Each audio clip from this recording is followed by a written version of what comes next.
bar. What is that called? What's the thing? I don't know. I was thinking pit stop,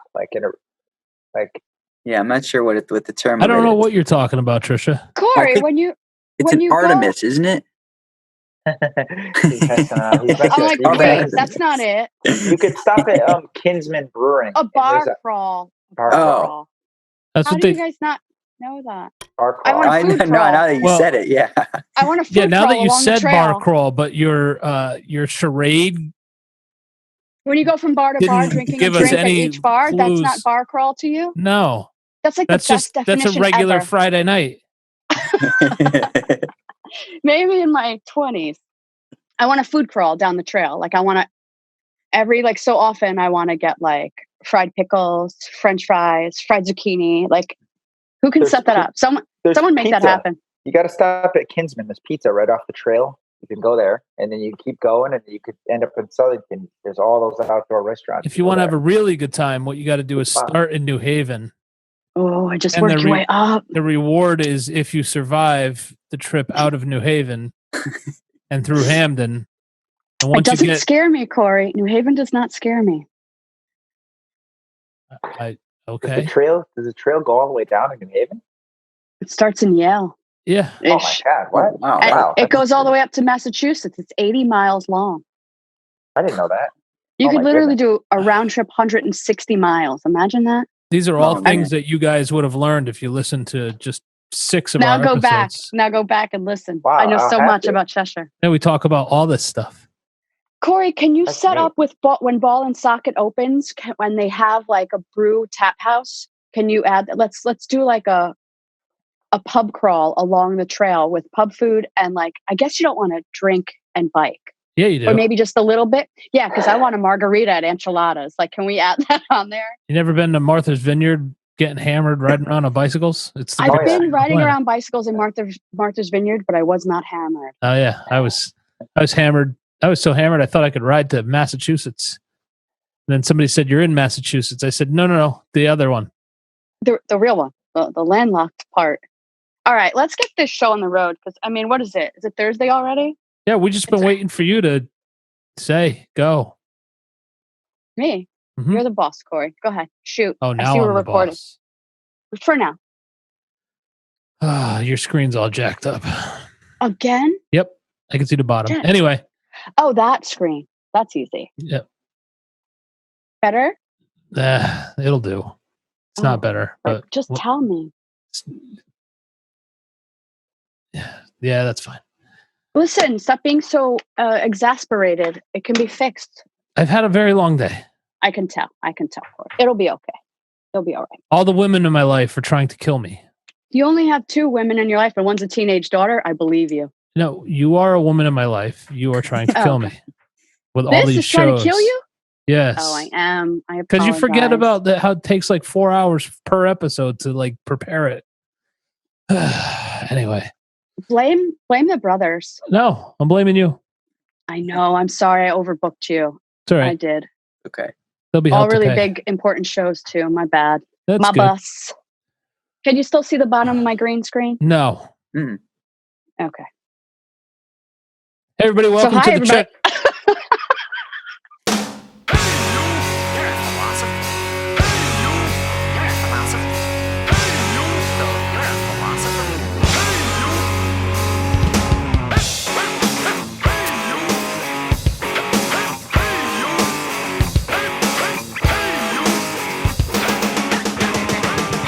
Hey everybody, welcome to the Cheshire Cast. I'm your host Corey. And I'm your host Trisha. The interrupter. Yeah. Unbelievable. Listen, happens. Trisha, you're right. Yeah, I didn't get anything done today that I wanted to get done. I set out I had huge aspirations. I'm sure you did. I didn't get anything done that I wanted. Nothing. It was an unsuccessful day. Did you work today? Yes. So why can't that just be what you got done today? Why do you put so much even with pressure that, on yourself? I didn't get stuff done. Oh, you had a frustrating day, and then full disclosure, we had some tech issues. We had some tech issues. That's frustrating. I couldn't even find a time today to take a shower or change. All right, you know what? Listen, Let it out, Corey. I'm riding dirty.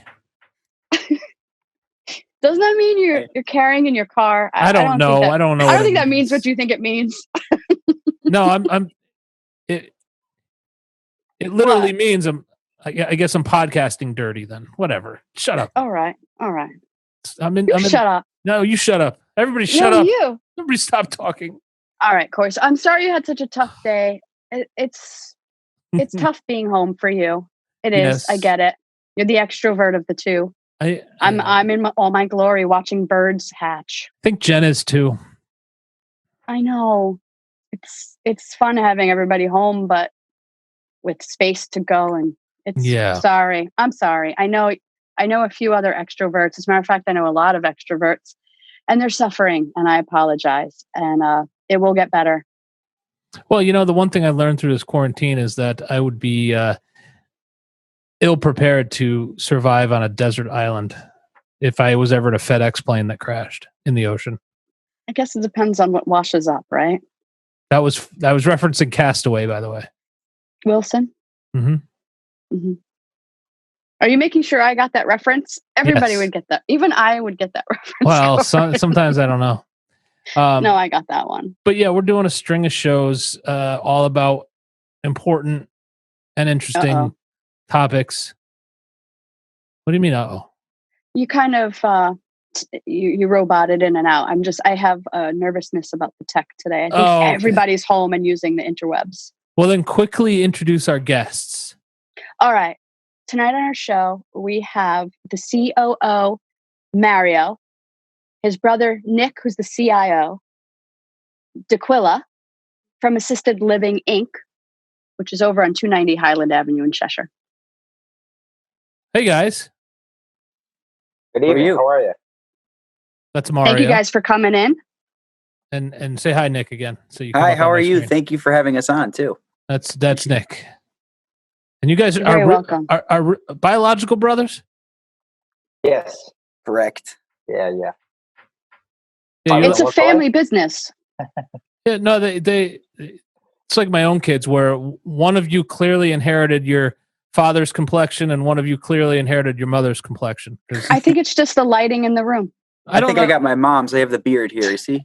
Oh, nice. I'm telling her you said that. I'm kidding. We're Italian. That's what happens. Because we're all Italian.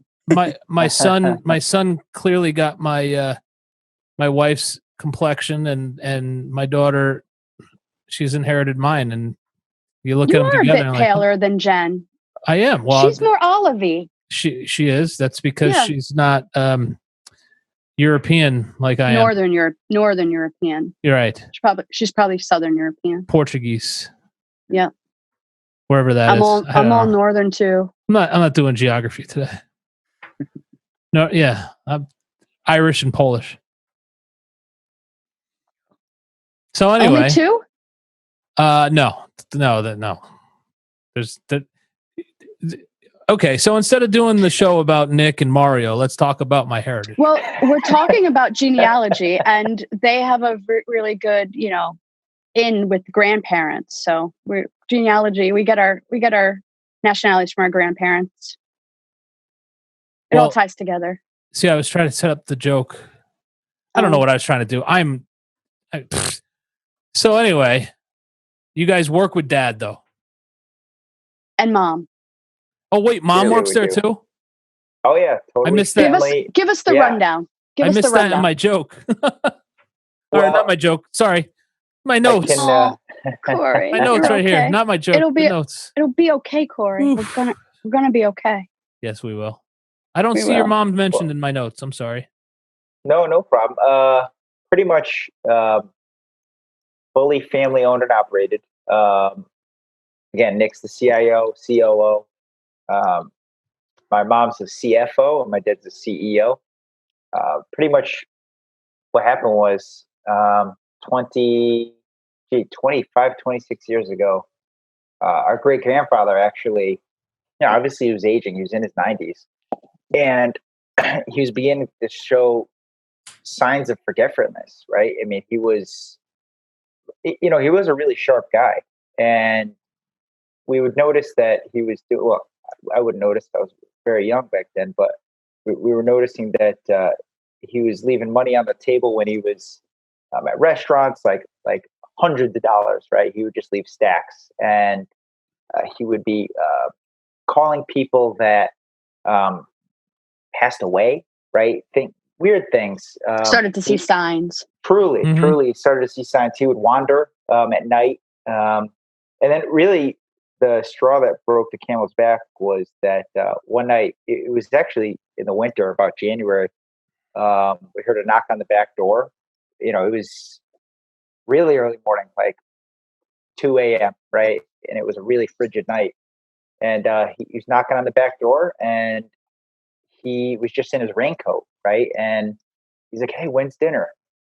And right then and there, my mom and dad were like, "Whoa, okay, we need help. This is serious," And back then, really, care wasn't a big thing, right? I mean, there was a few companies around, just a few, really, like maybe 2 or 3, and it was in its infancy. So what we decided to do is we actually hired some here and there, and it just really wasn't working out, right? Because they didn't have the 24-hour support that he needed, right? The 2 hours here and there weren't going to work out for him, because he was wandering at night. He needed help all throughout the day. He needed monitoring for his safety. Truly, he needed somebody living with him. Really, that's what he needed, right? So my mom actually, they call it the sandwich generation. When you have kids and then you have an aging parent or aging grandparent, you're sandwiched, right? You have to care for kids, care for the senior, right? So sandwich generation, right? And anyway, I never thought of it that way, but it's true. That's what they, and it's stresses me out just thinking about it. Truly, right? I mean, and so what she did do was she actually hired a caregiver who she sourced privately and employed her. She was the employer, and she was a live-in caregiver for our great grandfather, and she provided fantastic care. It was a great niche, right? Because not many people were doing that kind of care, and she was getting inquiries from friends and colleagues saying, "Hey, where'd you find her? How can I have help for my parents? Right? That's great. He's doing so much better. He's not wandering. He's comfortable. He's home."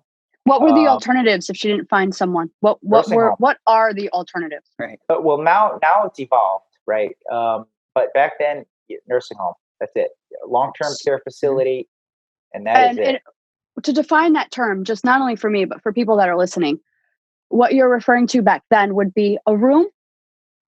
Yes, or would it be like a mini apartment or something? Like what would that look like? Yeah. So, and it goes down a slippery slope because I don't want to, talk bad about how they were or how they are now, because I know there's a lot going on. No, just facts. But back then they were, generally it's a studio type, or you would live with another person, right, in a long-term care. Okay. In like a corridor type of thing you're talking about? I would go visit. I would go Exactly. visit my great grandmother when I was a kid. My grandfather used to take me to visit my great grandmother, and the place she lived was very much like a hospital. Even though it was an assisted living center, you went in and it smelled like a hospital. It looked like a hospital, but it was just all old people. Was she receiving medical care? No, that's just where she lived. Okay. All right. I have no experience. None. Zero. Yeah, and she was, in her late 80s, 90s. I used to hate going there, but I loved hanging out with my grandfather. So he would drag me to visit his mother, and I'd be like, I guess that's where we're going today. And I bet she loved seeing you too. All the old people used to touch me, and it was very strange. Grab your cheeks? Did they that kind your of cheeks? stuff. That's that kind of stuff, yes. That kind of touching? Like, I see. You're such a cute little boy. I mean, I was 8, maybe even younger. I bet your grandfather was a celebrity for bringing you there. Yeah, he was. Yeah. I don't want to talk about my grandpa. Because he's not here. But and now the evolution of the assisted living centers are what we have, like Elam Park, which they're in both. Yeah, it's an amazing, right? Amazing place. It truly is. That independent living. But it's independent living on one side, and then the more palliative care also in the same kind of. Even the independent living city? is So, but you guys are functioning somewhere in between those two things, because like my grandmother, who's still alive, she's in her 90s. She lives at home by herself, and she in no way, shape, or form is going to ever let us move her out of that house into a nursing home. Right. I bet she represents a huge portion of our aging generation. So that's where I call you guys and I say, all right, listen, we're at the point where she needs help. So I call you guys up, and you guys what? Well, first and foremost, I just want to say that there's, you have to differentiate between, I'm going to do that too, because I know some of the listeners may be interested in the difference between assisted living, an assisted living community, a long-term care facility, a rehab, a skilled nursing facility, right? And then there's different kinds of home care. We provide non-medical home care or private duty care, as they call it. Then there's home health care, which is a nurse or an OT, PT. They come out. Okay. Right. Medicines. Okay. Generally covered under Medicare, right?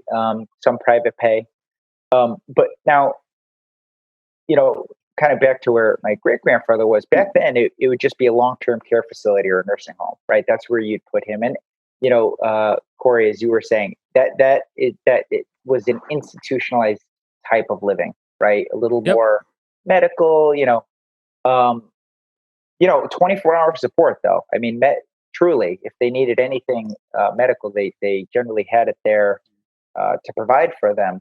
And however, some recreation, but probably not huge. Yeah. And throughout the years, though, the terminology assisted living facility or assisted living community came about, where it is not a nursing home. That's a common misconception. A lot of people say, I don't want to go to one of these facilities. Not so. I mean, these places are like cruise ships. Like retirement communities. Truly, yeah, exactly. But you don't have to mow your lawn. I get it. I get that. Meals, care, some care, not all care. Elam Park has a theater. Yep. It's like a cruise ship, right? Yeah, it's like a cruise ship, but on land, right? And you don't need to drive. They have shopping. I get it. Exactly. So the whole senior living industry has really evolved in the past 20 some odd years to where it is. People are living longer, right? Now, what we provide is home care, right? So, like you said, grandma wants to stay home, grandpa wants to stay home, or mom and dad want to stay home, which is fantastic, right? Some of these individuals want to go to communal style living, right? Because socialization and whatnot, and they get to, go into that type of setting. But a lot of people want to stay home. I would want to stay home, right? I have, I built this house, right? You might have raised kids in that house. You might have built portions of that house. You might want, I get it. And which the is older the exact, you get. That's the exact situation my grandmother's in. Her house. Every memory. Her house was built by my grandfather by hand. And I worked on construction of that house. My dad, my uncle, my brother. She's never had an outside contractor work on that house. We're the ones who've done all the work. And I mean, she could tell you stories about everything and every little piece and every little crack in the floor or chip in the wall, whatever. It's all part of the history. They lived there since 1949, 1950. There's a lot of sentimental value, a lot of nostalgia being in your old home, so I completely understand it. And familiarity, sorry, this word, I'm getting tongue-tied here. It's okay. Familiarity, right, is important, especially if you have control, dementia, right? Mm-hmm. Yeah. And, if you're forgetting things, you don't want to forget things and be in an area where you've never been. Right? If you're in your own house, okay, I know my way around. I'm a little more safe, and everything helps you remember too, right? Truly. If you're in your own home and you see a knickknack, that might strike up a memory and give you comfort. Whereas if you're moved to a strange environment and you are starting with Alzheimer's or dementia, I could see a new environment. Nothing's anchoring you. I get that 100%. I do. Exactly. So really, that's our mission. And again, we do work with a lot of these other facilities and whatnot. A lot of people are transitioning, right? They go to a nursing home to get better, right? And then they are discharged to come home, right? Maybe they have a hip or knee replacement. They go there to do some triage and some rehab. They come home and they're going to need some care, right? So generally, they would call a home care agency like us to provide the longer term care, right? 6 hours, 8 hours, 12 hours, 24 hours a day, that we can have somebody in the home to make sure that person ages safely in their home. And then they would also set up a home health agency, right? So a visiting nurse would come out, right? Which we do not do, by the way. We don't do that. We pair well with them, right? They come out for an hour or two. They do an assessment. They do some OT or PT. They check vitals. And then the world goes round. So it's a good synergy that we have. Do the people who you guys are providing, or the services that you guys are providing, would that be a companion to, let's say, go grocery shopping or to run an errand or social errand? Is that something that they would do with them? Yeah, absolutely. I mean, we care for a variety of clients, right? There's the clients that are a little more independent and active, where they get out and about, go shopping, go to the park, go visit grandkids, go here, there. They need kind of just somebody to monitor them for safety, give them a ride, right? That type of thing. And we do provide that all the way up to the more complex care, where somebody's more, let's say they're bedbound, right? They need to be turned every few hours so they don't get bed sores, right? Those are types of things that are very important when aging in place. So we can provide that as well. Awesome. So with everything that's going on right now, I mean, we're in the middle of this global pandemic. Obviously, unless you just are complete shut in and you don't have any technology, you wouldn't be listening to us anyway. So I'm not telling you anything. But everybody else understands that we're living in this global pandemic, and it's stressful on everybody. But the social isolation that's been mandated by the WHO or CDC or the government, how or is that having an effect on our senior population, maybe more than others? Yeah, and I can give some really great examples, right? Because when you're home, you generally have people visiting, right? So when you're in one of these assisted living communities or one of these other facilities, you generally have more people, right? Because it's facility type living. But when you're home, you have people that come to visit, right? And when everybody's really sheltering in place, the smartest thing to do is not go and visit, right? You don't want to be an asymptomatic carrier and then go to your grandparents' home. And especially with the statistics of this particular virus, that age group has been shown to be particularly susceptible to the worst end of the spectrum of this virus. Exactly. And so we're really, really being diligent about protecting that age group, which means even more social isolation. Yeah. I know. We're using all these words. I'm getting tongue tied.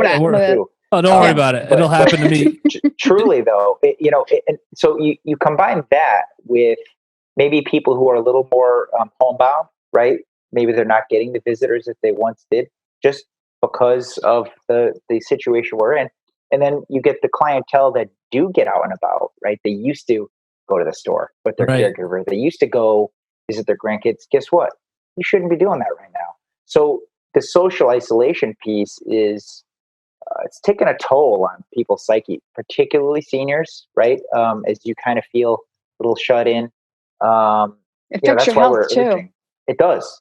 Yeah. And that's why we're urging technology too. And I'm sure Nick's going to talk a little bit about it. But I have a bunch of tech questions too. Yeah. I mean, I use my grandmother as an example because that's how I can relate to this whole thing. Is it's enough that she's living at home by herself since my grandfather passed away, and that already in itself, in normal circumstances, creates a ton of loneliness for her. Now, none of us can drop by at random like we were. Like my dad would stop by every day to have lunch with her, and he can't do that anymore. I mean, like a week ago, we went and did a physical distance visit just so she can see us. But she was like going kind of nuts trying, she's like, well, I'm just going to go to the grocery store. I'm going to do this. And it's like, Graham, stay in the house. We'll get, human services or whatever to drop your groceries off. Right. Or, whatever. So yeah, I could see how, I know firsthand how it's having a huge effect on the seniors of our community, in our community. I mean, I've experienced it with my grandmother. Right. One of the things we have, my husband's grandmother just turned 100. Whoa. She still lives at home by herself, and she's incredible. She's incredibly engaged, active. But one thing I want to say is she's incredibly tech savvy. And I do want to give Zoom, I want to give Facebook, I want to give technology the proper credit for helping the seniors socialize in what little ways they can. Because we had a parade, we drove by, we waved to her. She's still in the Bronx, we waved to her, but we had a Zoom call for her birthday. I think it was about 40 people on the Zoom call. We were able to sing, we were able to light candles, we each shared. It was quite a tribute to technology, but more so to this 100-year-old sharp as a tack woman who is all up in the technology. Now, that's technology to help her socialize. And Nick, this is where I want to bring you in. There are a lot more ways that technology can help seniors. And part of your services that you guys provide is you can do an evaluation, and there's tech that helps with safety.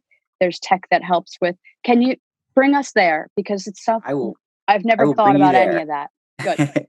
So we offer a variety of different technologies, but I would say the number one thing to keep that person safe, to keep them getting help when they need it, is not a phone. It's not a cell phone even. It's an emergency response system at this time. So I'm sure you've seen the commercial, I fall and I can't get up, where they press the button. How can we forget it? Yeah. So there's just simple technology like that where it can go in the home. The person can wear it around their neck, and wherever they go, they could press that button to get help. All different types of help too. Right. Even if there's a burglar coming in the house, they could press the button. If there's a fire, if they fell. Nowadays, they even have pendants that detect your fall. Mm-hmm. So God forbid if somebody falls and hits their head. Even the watch, the eye watches. I got the watch too. Yep. So there's a lot of detects falls. Yep, and they do detect falls. There might be a few false alarms with the watches based on banging your arm against something when you're just out for a bender and you're like you slip on your way home and the cops show up. I really did fall that night though, even though I was on a bender. That's a whole nother show though. I fall on the regular. I can't wear that for a while. Well, I'll tell you, now people don't like wearing necklaces. They don't like wearing watches. They don't like that medical feel. Even if it does look like a regular watch, sometimes people don't like wearing watches. So there's technology out there that literally goes on the wall in every room, has radio frequencies, and it senses if you're actually walking, standing, versus sitting down, versus laying on the floor. And once that does occur, it's going to actually call out to your family members through that device in that room, and they're going to be able to speak with you indirect to see if you're okay or not. If you're not, they're going to call for extra help to get you help. Really? Yeah.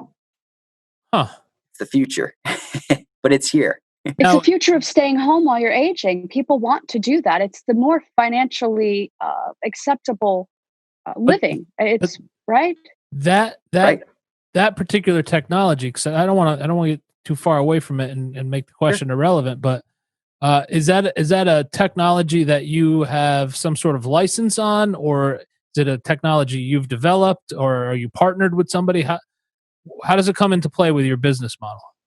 So we are partnered with actually 2 companies currently at the time. It's the same type of technology. It's actually what they use same technology they use for stud finders behind walls to find studs is that same technology that's inside of these devices with different algorithms to tell you that if the person's standing, if they're at this certain elevation, and it really reads your motion around the room or wherever you are. So it's in essence the same as stud finder technology.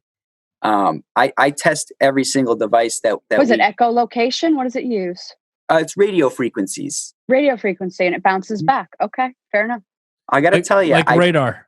Tested this in the shower. Okay, I had 2 shower curtains closed. I had it on my wall in the bathroom for 2 weeks, and I laid down in the shower behind the shower curtains. And then next thing you know, it started calling my cell phone because I was testing it. But it actually sensed that I fell behind the shower curtains and then actually triggered a call out. I could assume slip and falls in showers are big. Correct. 80% of falls occur in the bathroom in the shower. Awesome. Okay. All right. Wow. So you would go to somebody's home and you would look around, you would walk their family through, walk us through that. These are C-level guys. They're not walking into people's houses. They have guys to do that for them. By you, I mean you. How do you introduce people to these options? Because something like that could mean the difference between mom staying home or mom going into assisted living or a retirement community. If they don't want to, this could actually enable somebody to spend years in their homes. How do you introduce them to this? So our staff are trained to look for the problem first, right? Because if there's a problem and we can't solve it, then we don't have any solutions. But if there's a problem that we can solve with technology, that's the number one thing we look for. So when you're walking through a house, what is your problem? Is it wandering? Is your loved one wandering at night? Or are they leaving the stove on? Potentially going to cause a fire? Are they checking out the hook while their DJ revolves it? Right. Are they not compliant with their medications? I'm glad everybody got it. I didn't get it. He said if there's a problem, they'll solve it. Thank you, Vanilla Ice. I appreciate the reference check. Okay. So things like that, or even just family members that want to just keep track of what's going on inside the house at any particular point in time. A very popular system that we use, we recommend for people who are, the sons and daughters are living in another state and they can't really get to that person's house in time or as frequently, and they really are working throughout the day and they just want to know what's going on in the home without just a phone call, because phone calls might not do it a lot at that point in time. Some people aren't chatty, right? Like they could have done 50 things and you call them and it's like, I'm fine. No, this gives a more vivid picture. Exactly. So the wellness system is really cool. It's sensor based. So we put these sensors, door sensors, microwave sensors, refrigerator sensors, freezer sensors. Sensors go wherever this family wants to monitor, right? Even under mattress bed pad sensors to let them know if their loved one got out at a certain point of time at night and they didn't return to bed within that specific time frame. So that, mom might have got up to go to the bathroom and she didn't return to bed within 10 minutes. I might want to follow up and give a call or call another family member that can then follow up with mom to see if she's okay. Check the other sensors in the house. It's an alert. It's an alert system. Yeah. Before, if something dangerous happens, it lets you know soon enough so that you can actually help the situation rather than, retroactively regretting it. That's amazing. Right. So technology is evolving as I think we're also evolving, right? So we used to be multi-generational homes. There was no such thing as your parents living separate from you. People were 3 generations deep in every house. It helped financially, it helped with childcare, it helped with elder care. It's not the case anymore. And it's becoming more so not the case. Not only do our kids moving further away, but grandparents and parents also want their distance. You know what I mean? Like we raised you, now we want to, go live our 60s, 70s, cruising and and dancing and going to museums and theaters. It's different now with the age changing. So that's what you're going to do in your 60s and 70s. You're going to go cruising and dancing. It's so much closer than I want to admit, but probably not, because I don't do that now. But I will want to go, run errands. I don't want to run errands for my kids. The other explanation was so much more entertaining. Now you're like, nah, I just want to go to CVS. I don't want to watch my kids. You know how some grandparents and some parents like, oh my goodness, I'm not there. I'm going to want to visit and maybe have brunch, but I'm not going to be all up in the, I just don't envision myself that way. I think you're at least 10 years from there. 12. I'll take 12. I mean, sure. 15. But so with this evolution, America has to, we believe in commerce, right? If somebody needs a service, somebody has to provide it, right? You guys are providing this service as it's evolving. The integration of technology into this being able to stay at home must be so liberating. That's awesome. And what better time for people to utilize this technology when they're home, not really eating out too much, not really ordering out too much, but actually maybe cooking. They haven't cooked in a while. So fire safety is another big factor that we emphasize, to put these devices in your house to make you safe, and not burn the house down, because you might be there alone cooking and there's nobody else in the house that can actually shut the stove off if you go in the other room to watch Jeopardy and fall asleep. So, right, or fall asleep. Well, the seniors will frequently forget things. For example, we responded to a call a couple years ago. I don't know, 7 years ago, whatever. It was a Sunday morning call. Smoke alarm in the house. We got triggered. We went. We were getting no response at the front door. No response in the by the resident, and nobody can confirm whether he was in there. And we can see that there was clearly a smoke condition in the house, but we couldn't figure out. I'm a firefighter, guys. Just not. I totally caught that. Yeah, I don't think they knew that, so I was like, wait a minute. Like 4 sentences in, I think it was grabbable. All right, I just want to make sure. So, we see there's a smoke condition, so now we have to make entry. We make entry to the house, and we find on the stove is a pot of, I don't know what it was, but it's now just ash, and it's created a small fire, but dominantly smoke. I don't know if because it was a glass top, whatever. But now we're like, is the guy in the house? So we have to, and we're looking through the house and we don't find him in the house. Turns out that he decided to make breakfast, thought he had eaten his breakfast, and then just left and went to church. Oh. And it was while he was at church, he left everything on the stove going. He just, that 20 minutes of time, he skipped it. That's it. And, luckily the worst damage his house suffered was some smoke and a broken door, because we had to, kick it in, but you had to help yourselves in. We did. Things like that, I believe, are like, they start to add up. Those are signs. Those are signals. Those are moments of intervention. Those are moments where you have to say, okay, here we are. Yeah. This is now when we have to think about this. We respond to so many smoke from cooking calls where they leave stuff on the stove. I mean, it happens here, it happens up north, it happens all the assisted living centers we get. It's it's an inevitable situation. And you ever go out and think yourself, did I leave the oven I see on? that. Did you ever do that? I've been doing that the whole show. Did I leave my stove on? Like, I'll do that. Just knock on wood. Most of the time it's turned off. But and now they have appliances that can aid in that as well. Mm-hmm. If it's there's sensors and there's certain things that appliances help.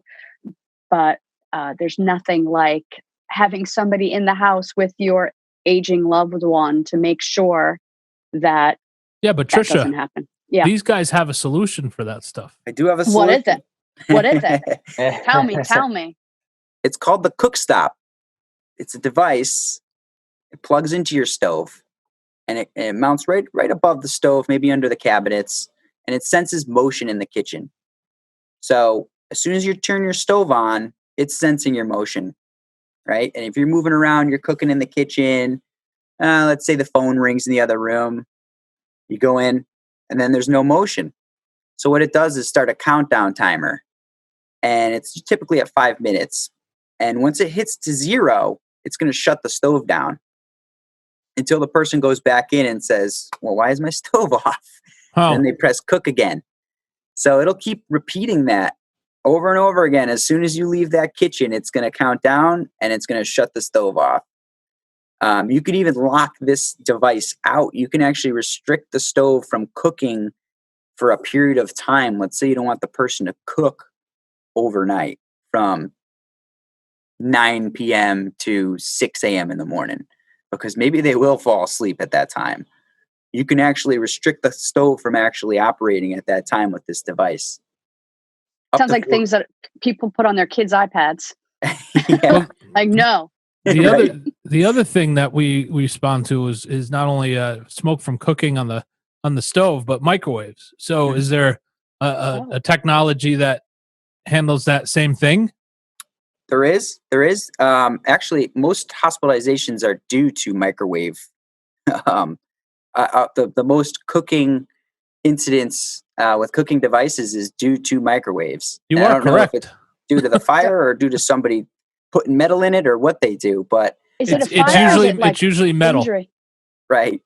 They put like a fork on a plate they're heating up, or there's metal in the packaging and you don't realize it. Or they drop a bread twist with the little metal line in the microwave. Yeah.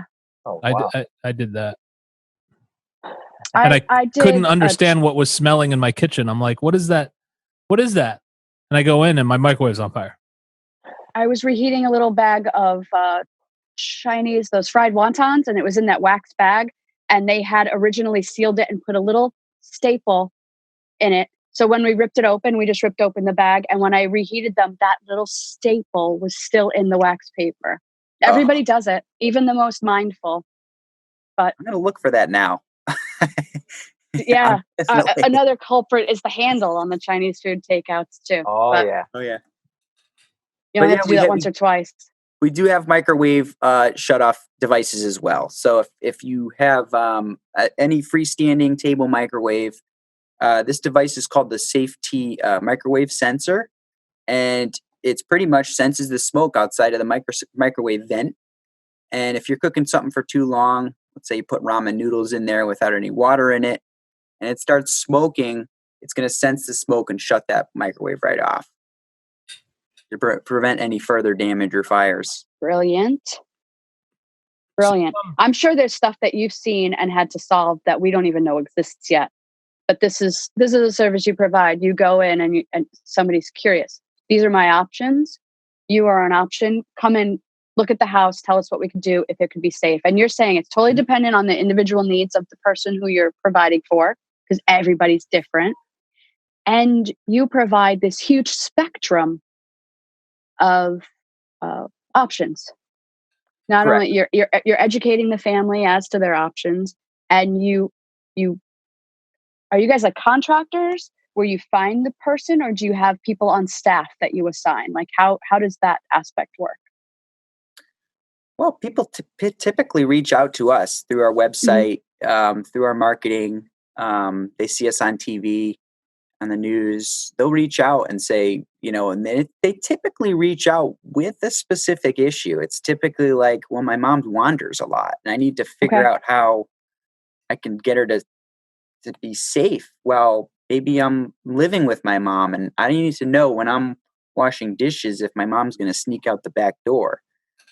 We have a solution for that. So they typically come to us with the issue, and then we try to solve it. And if we can't solve it, we have other resources that we can reach out to try to make a custom solution for them. So for an example, my grandmother, our Bubby, she's losing her vision. She can't go to the store by herself, but she still lives home. If, let's say, she wasn't surrounded by neighbors and relatives, we would come to you and say, we need assistance. And we lived out of state. We need assistance with our grandmother being able to get groceries. She's still able to go by herself. She still enjoys trips to the store.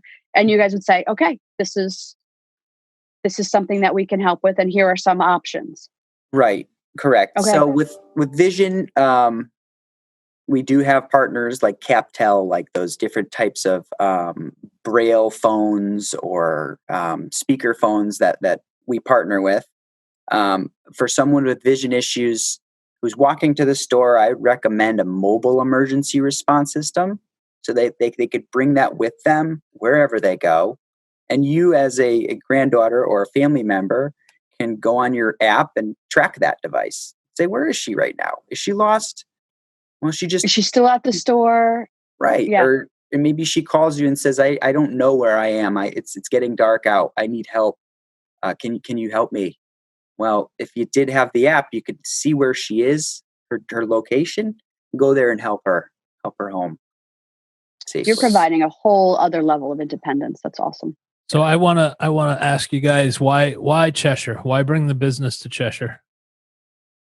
Well, we founded the business in Meriden. We're in Meriden for years and years and years. In October, we moved to Cheshire. We actually opened up Nash as well about 2 years ago. But Cheshire, it's a great community. First of all, I mean, we saw Cheshire as a fantastic community to serve. Right. First and foremost. Secondly, it wasn't that far from Meriden. Right. So a lot of our employees live in Meriden. Right. So we didn't want to just start a branch or just move to Avon. Right. Because that's very far. Sure. So we said, where can we move that's a great community, deep roots, has an aging population, right? And that's not too far. And in Cheshire, that business park popped up, and we said, "Gee, that's a really nice building. Nice 2 buildings actually." And let's see where we can go with this. And lo and behold, we moved. Successful move, and we're just happy to be there. Honestly. And then COVID happens. And then we said, "Oh boy, this is new." So how are we addressing our guys? How are you addressing our seniors? What can we do? Well, as a community, as relatives, what are ways that we can engage and help? Well, then I just want to kind of reiterate what Nick said as well, just to kind of touch on that, is that if technology wasn't in your foresight before, consider it now, right? Really, there's no excuse to say, I don't know how to use that, or I don't want to use that anymore, right? You sort of have to, right? If like you said, the Zoom, like that the 100-year-old birthday is awesome, right? I mean, we would not be able to do these things without this technology. And I think some of the things that assisted living technologies are offering have been around for quite some time. It was kind of slow to adopt, right? Because people are like, yeah, I don't want to use that, or I don't need to use that. But now, with COVID, things like telehealth, everybody's been talking about telehealth. It's really big, right? Mm-hmm. Getting a doctor visit, face-to-face doctor visit with one of these. I never want to have to go to an office again, ever. Right. I mean, and also some of these devices have peripherals that you can measure vitals, right? So, let's say let's say that you need to get your temperature checked every day, right? Because they're monitoring you for this disease. There's thermometers that hook up the telehealth systems that you can measure your temperature, and it reports right to your doctor every day, or it'll report Pulse right to your daughter every day, right?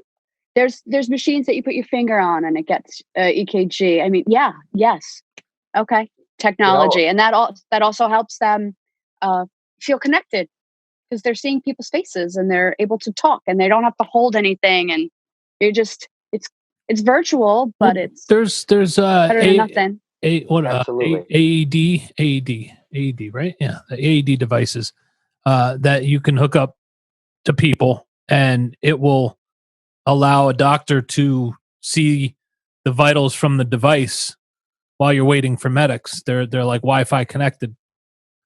Wow. There's all kinds of amazing health saving technology. I mean, some of the better stuff. living through science. Yeah. Right. Well, especially right now. I mean, here's the thing about some of these, chronic and stable illnesses, right? If somebody has COPD, asthma, diabetes, any of these things, right?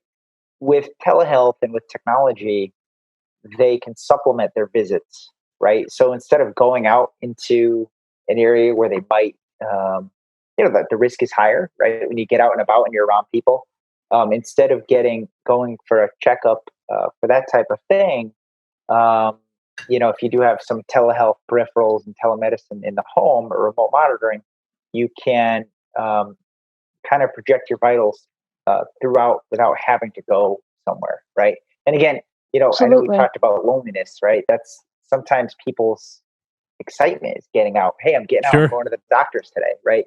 Going to the hairdresser. The hairdresser. I know my hair is getting poofy here. Really I get long.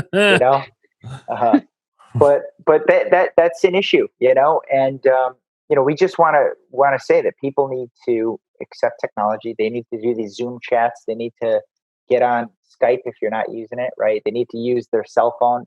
All these cell phones have some type of video chat now, right? Mm-hmm. Facebook Messenger chat, all that. It's really important to get the seniors involved in that right now if they're not already, right?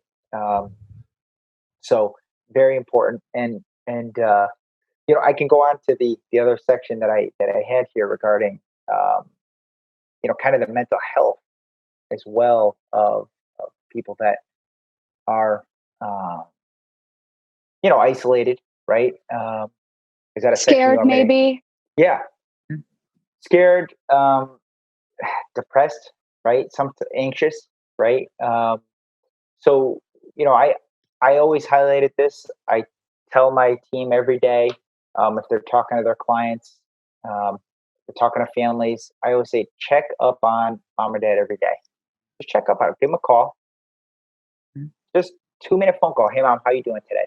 Unless you start to annoy them, then leave them be for a day. Well, yeah. There could be too much checking up on. Truly. I know. It is true. They're like, hey, I'm stop calling me. Yeah. Quit bothering me.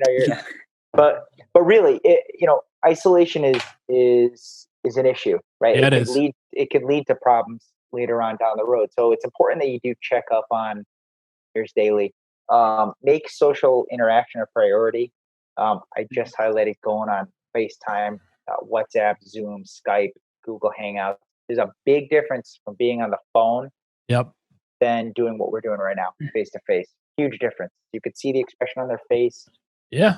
See if they're kind of a little more sluggish than usual. Right. If focused, not focused. Absolutely. Yeah. Very important.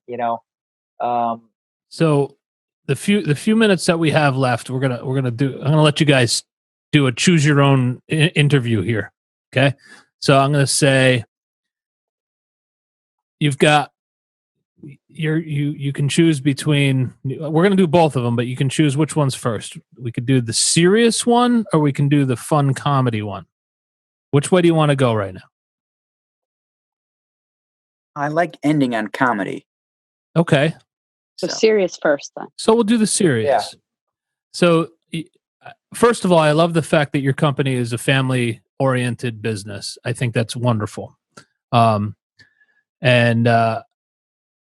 the serious part of it is, I wonder if sometimes you guys really think as you're laying down at night that you very possibly, by running this business, have changed and even saved somebody's life in the time that you've been doing this. Has that ever crossed your mind? 100%. It does. That must feel good. Yes, it does. Definitely does. It feels good when you get a testimonial from a client saying, your caregiver just totally changed my mom's life around, right? That to me, it gets you choked up, honestly. It truly does. Or when we get some of our systems telling us that we saved a life because they actually hit their button and they got emergency response, wouldn't know where they were without it. I mean, it truly does. I don't know. It gets you choked up. I got to be honest with you when you hear that stuff. Well, Gets you choked up. Imagine the kids of the parents, that you just helped their mom. Imagine them. Good for you guys. Yeah, and then I'm proud to have met you guys, and knowing that you are part of changing and changing people's lives and helping them live longer and the evolution of aging in America. Yeah, and helping them to connect and stay, find some stability and peace with the however long they have left. That's a really critical and amazing thing, and I appreciate that you guys are around to do that. That's the serious part. So you want to do the comedy part now? No. I know what it's like to work with family. I worked construction with my dad for years. I've run a nonprofit with my brother. My brother and I have done numerous different businesses together. We've worked construction together. So let's focus on some of the dynamics of that type of situation, because nobody can make you crazier than family. Yeah. So first of all, who's the older brother? My thought is it's Mario. Mario's the older brother. Mine too. Correct. Yeah. Okay. Yeah. Is it just the two of you? It is. And you guys are approximately 3 years apart. Yes. 4. But yes, 4. very close. Yeah. There you go. So you guys grew up. My brother and I are about 2.5 years apart. So I think that span is fairly similar. You guys grew up probably, with Mario, you dealt with Nick, like following you around, wanting to hang out, and you're like, go away, I want to hang out. Yeah, all that stuff, right? And Nick dealt with Mario, like being controlling and making all the rules. Yeah. So always controlling, but we were pretty close, though. Yeah, we were pretty close. Even my kids are 4 years apart. They fight, man. Woo. Even pretty close. There was a few times I held my brother's head under the pool water a little longer than you should have. No, we are pretty close. That was last weekend. Well, there's been times where it's like, oh, look who's in the middle of the road. Just kidding. Or I'm not. The family dynamic. You've never heard him. No, I've heard him. He's hurt me too. You might have tried to sell him a few times. Well, the first day I met him, I threw a 5-pound bag of flour into his bassinet. I tried suffocating him. I did all kinds of stuff. I was like a demented 2-year-old when he was born. Get this person out of here. These are Corey's confessionals. There's about 5 minutes on every show where he says something. You're like, I'm sure I wasn't intentionally trying to hurt him. I just thought he could handle everything. That's a sibling thing. Yeah. What situations have you guys encountered as a family that makes somebody just have to leave the room? Tell me one of those stories. I don't know. You go on this one. I don't know how much I want to. I don't know if it's going to make him leave the room, but it was like really the worst thing I probably ever did to him was when I was younger, we were in the car and I had this leather coin pouch and that thing was packed to the brim with coins. Coins are heavy. They're heavy. Like solid rock coins. Right? And he was right next to me, and he said something. He made me angry for some reason, and I threw that coin pouch so hard at his face. Hit him right. Oh man! Bleeding everywhere. You broke. It was bleeding. Whoa! Yeah, that was the worst thing I ever did. I think. That's not too bad. I mean, he's recovered. He has his sight. Yeah, the eyebrow grew back. So you scarred your brother then, Nick? Might have. Yeah, I've scarred my brother. I think my brother has 2 or 3 scars as a result of me. One, I hit him in the face with a broom. One, I threw his doll down an icy hill and he slid face first. There's one more I can't remember. No, I think I think that's it. And my brother. It's a miracle we made it through our childhoods. Let's just put it that way.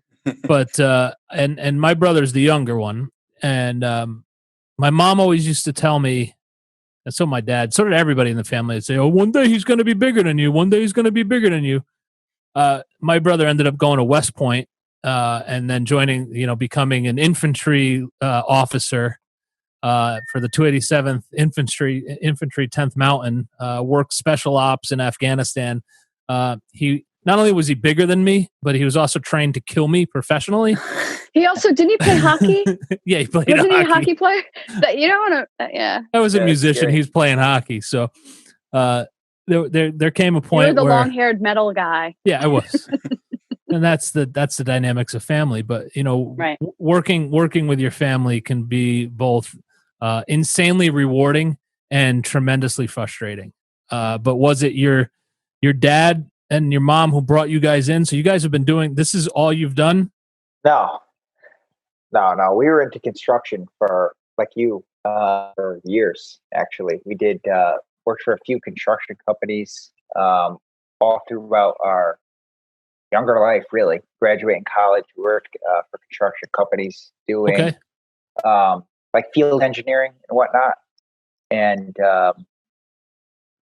then one day we just said, yeah, all right, let's see what the business is all about. Let's see if get we this can make organized.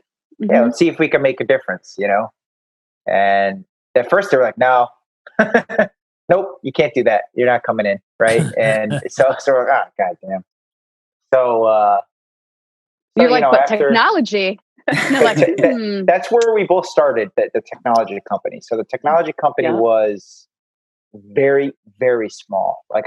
We had only a couple clients at the time, and they were like, well, hey, you could take this company and see what you could do with it. That 1,000 clients later today, we did some work with it, which is pretty cool. Built a really great website. You found a niche. We're national, right? We ship products all over the place. We install all over Connecticut. So we really kind of moved in through the technology way, right? Pretty cool stuff. Oh, that's awesome. Awesome. And what's going to be cool? Go ahead. Sorry, I'm a minority in this particular conversation, and I don't want to stereotype, but I'm going. Usually it is me and women all the time. I do the booking, so I know, go it's figure. True. I see a hesitancy for men to go to the doctors, right? I don't know what it is. I don't know why. It's just the men that I've seen in my life. Did you go to the doctor? No, I'm not good. Bringing this to their homes takes away a lot of that stubbornness to go to the doctors. There's no excuse now. You don't have to set anything up. It can all be set up for you. All you have to do is sit down in front of a screen. So good on technology. Good for bringing this into homes. You're gonna make a huge difference toward the aging community. Thank you. Well, I appreciate you guys for spending some time to talk to us tonight and learning about the company. For our listeners, if they want more information, they can visit www.assistedlivingct.com. Yes. Or they can visit assistedlivingtechnologies.com. That's correct? Yes, it is. You are two very impressive young men. Continue the hard work and continue forward. I wish you both very, very much success. I hope to see both of you living in Cheshire one day. I know Mario is. So, Nick, when you need an agent, give me a call. I'll connect you with my wife. We'll find you a great house here in town. Sure thing. And we'll get you here. Anything that we at the Cheshire Cast can do to help you out, by all means, give us a call or email or whatever. We're happy to help out and help spread the word. I think what you do is very important. And I was I feel privileged to have met you both tonight. Thank you. And nice to meet you guys. Thank you, Trish. You're welcome. Keep doing the good work, guys. Yeah, Thank man. you. Hey, when this is all over, you guys got to come and visit. Come see the showroom and come visit the building. We love tech. That'd be awesome. We love to see it. Every time we go out together, it is a party, though. So I know we're a bit ridiculous. We're a bit extra, both of us. That's all right. We'll buy the beers that time. That's fine. It looks like Nick has quite the collection going on behind him. Yeah, that's actually Mario's collection. I'm in our parents' house right now, so that's all Mario. That's all Mario stuff. Mario, go clean up your parents' basement. What's wrong with you? Yeah, right. Kids. Funny. All right. Well, it's time to say goodnight, and I'm going to go have some beers now in my glass that used to say I love beer. I don't even know what it says now. Is that the cup I gave you? Yeah. Oh my gosh! Every time I see it, it's missing more and more decal. Listen, what do you want? You love beer. You know what it meant. It's the thought that counts. It is the thought that counts. So, we will look forward to seeing you guys soon when everything is a-okay. When the dust settles.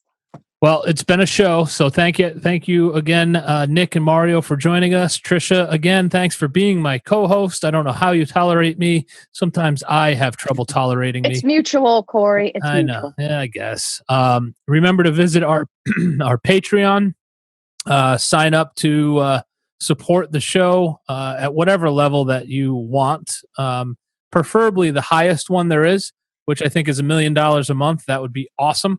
But we'll settle. I could retire. Totally. I'll settle for the $3 subscription. If check us out on YouTube. It shows your support. We're on YouTube. We're on iTunes. We're on Podbean. We're on Spotify. We're everywhere. Everywhere you listen to your favorite podcast, you can find us. Remember to like and subscribe and give us good reviews. Share. Tell your friends and tell your family and your dog. We found that we have a really big population of dogs and cats that like the show. So everybody's... It's because Corey eats on the show. That's why. That's why. Well, listen, I got to eat dinner sometime. I hear you. Mario, Nick, thanks again. Trisha, thanks again. Corey, thank you.